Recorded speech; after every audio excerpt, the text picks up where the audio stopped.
Buenas tardes. Vamos a comenzar esta sesión, segunda sesión de...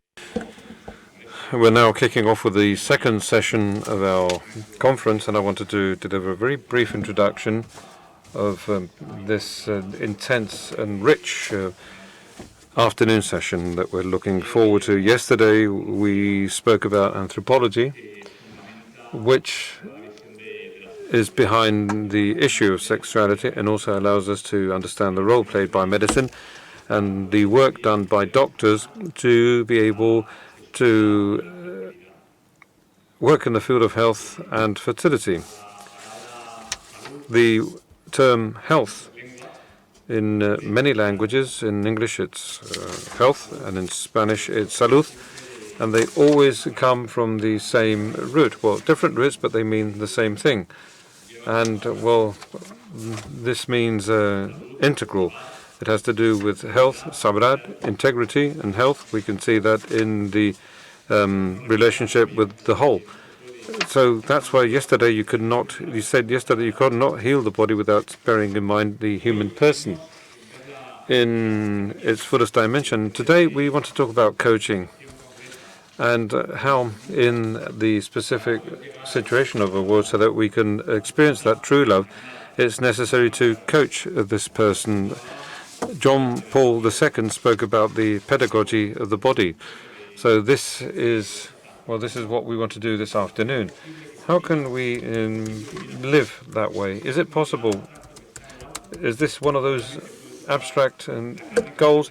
Or do you think that this can touch upon the flesh of the body, of the people, rather? And I was thinking about, well, for instance, we talk a lot about the Center of Human Experience. And, well, this is where awareness comes from in English, which is what has been used to, well, we've used the term fertility awareness. And this comes from the Indo-European sources. In other words, seeing has three meanings that I think defines this coaching. Firstly, it's all about waking up or monitor things, and this is you can find in all these groups of English words: beware, aware, and I think that here we have to help people wake up. And in Spain, we say recognize. In other words, knowing again, or getting to know again, because it was already there. So you know something again because it was already there, and something that we forgot about. And first of all, we have to recognize something that is already in the hearts of people, no matter how much it has been deviated by our culture or by our actions.